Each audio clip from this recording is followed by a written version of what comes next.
Well, hey, you guys, let's talk about three of the biggest things that I hear when it comes to projects and real world math, just in general. And you guys, honestly, like most of these are really familiar, okay? I hear, I don't have time, my curriculum won't allow it, and my students can't handle it. And ouch, does that one sting? Okay. So if you've ever thought of one or, all of those things, you're not wrong for thinking it. Okay. But you are wrong to let it stop you. Sorry, not sorry. Okay. Today we're going to talk through all three of these, and I'm going to be really honest with you because I'm always going to keep it real here about what's actually going on. So, if you're up for it, let's do this. By the end of our episode today, we're going to see why you actually do have time for this, okay? How your curriculum can actually support it, not block it, and why your students are more capable than you think and than you're giving them credit for. So, let's tackle the biggest one. I don't have time because honestly, none of us do, right? Like, none of us have extra time built into our calendar for anything extra. And that's why we have to be more intentional with our time, right? I know you've got your pacing guides, assessments, specific content you've got to get through, and a million other things on your plate, especially right now in May. Whew, let me tell you. But here's the truth. It's not going to take you hours to plan for something meaningful. It's going to take you just about 15 minutes. And I'm not saying that lightly. Guys, I am not someone who has extra time. So when I tell you it takes 10 to 15 minutes, it genuinely takes 10 to 15 minutes. When you have a really simple process and you know what you're looking for, you can take a lesson that you've already been teaching and make it more meaningful really quickly. So here's the other piece.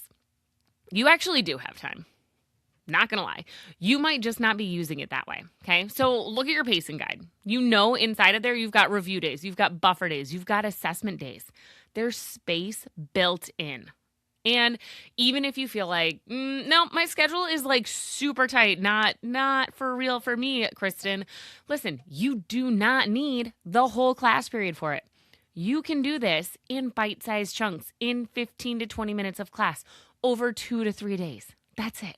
It's not about adding more. It's about using your time differently and more intentionally to get in these real world rigorous aspects that your students are honestly just begging for. They're always asking you, when am I ever going to need this? And this is your opportunity to show them. And again, 15 minutes of planning and then a couple of minutes here and there. You don't need to dedicate an entire day. Maybe on a review day, you've got half an hour for review, you've got half an hour for real world application. After an assessment, what are your students doing while everyone else is still working on the assessment? They could be working on the real world application. You can build this in to your classroom. Okay. So I'm just telling you, time is tight, but we've got to think about it differently because you actually do have time. Okay, now let's talk about the other big one. My curriculum won't allow it. Listen, I know I've done curriculum review forever. I know that some curriculums do a fantastic job with this and some of them don't. And I want to be really clear here. I am not going to tell you to throw out your curriculum, okay? Use it, but use it as your backbone, okay? It's not your limiting factor. Now, listen, you've got your curriculum right now, and that's already going to tell you what to teach and what standards to hit. So instead of asking yourself if you have time to add in something new, I want you to think about the way you're teaching it. How can I teach this in a more meaningful, purposeful, connected way? Okay. So take what you're already doing and design a quick project or performance task or real world application that aligns with it, not instead of it, but with it together, the PB and the J, okay? And honestly, you guys, it has never, ever been easier to do this right now because you've got tools, you've got resources, you've got AI, and you've got support that can help you think through these ideas faster than ever. You don't have to start from scratch, and you can take that idea, brainstorm it, throw it into your favorite LLM, your Chatty G, and 5 minutes later, you've got something to work with, okay? And now, time, big factor. Curriculum, Another big factor. But we've looked at both of those, and both of those are things that we can overcome. Yes, they are mandated towards us. The amount of time we have, the type of curriculum we have to use, but we're the expert teacher and we can use them flexibly within there. Okay, so those things we don't have control over, but we do have control over.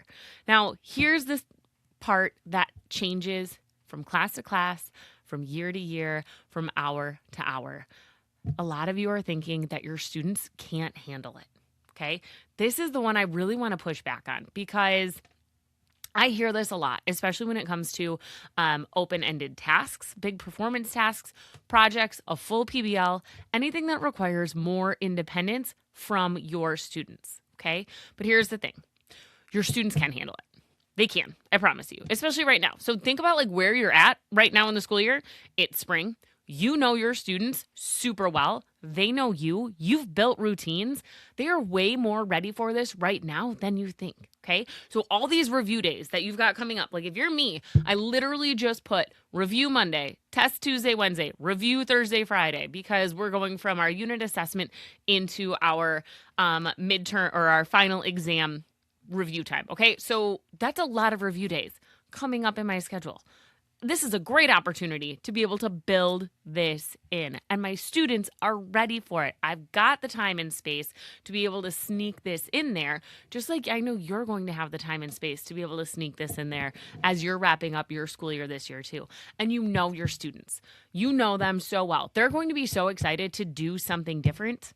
So give them that opportunity to do something different.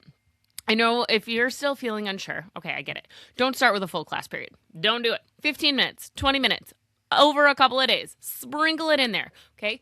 Give your students some structure, give them the process, and then let them do it. Because the issue isn't that they can't do it, it's that they haven't had enough opportunities to do it yet. And so this is your opportunity to give them the chance to show that they can do it. Now, when you take all of these big objections into mind, the time, the curriculum, the students, okay? They all come back to one thing. It's how we're designing the experience as the educational expert that we are. Because when you start with your topics and your targets, right? What content are you teaching and what are the learning goals? And then you make sure that it's real, it's relevant, it's rigorous, it's hitting all the kick-ass math class things that we want, and you create a clear pathway, then it becomes doable for you, not overwhelming. And nobody needs anything to be more overwhelming. It's already May. Everything's already overwhelming, okay? So here is what I need for you to take away from this episode. My friend, you do not need more time. You don't need a different curriculum.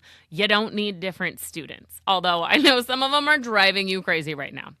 What you do need is a different approach. And you can start that with just one lesson. Because once you see that it works, once you see your students are thinking more, they're engaging more, they're actually connecting to the math, you are not going to want to go back. And you're going to be so excited to build in more of these opportunities for your students throughout the year next year. I know some of us are already thinking about what we're doing in school year 26-27. Whew, I don't even want to think about it right now. All right, guys. If you are ready to start making these shifts though, but you're not sure when you should use projects and real world applications versus when you should focus on that procedural practice, I have got just a thing for you. I've got a free guide to help you figure that out. I've got it for a bunch of different grade levels, middle school, algebra 1, geometry, algebra 2. Okay, so grab it in the show notes and start thinking about where you can find the time to add in these 15 minutes of real authentic, engaging math. I promise you, while they're doing the review, while they're taking that test, spend your 15 minutes on Chatty G, come up with something together, okay? And then do it with them the next day. It honestly can be that quick and easy for you. All right, you guys. Until next time, everybody, keep it real.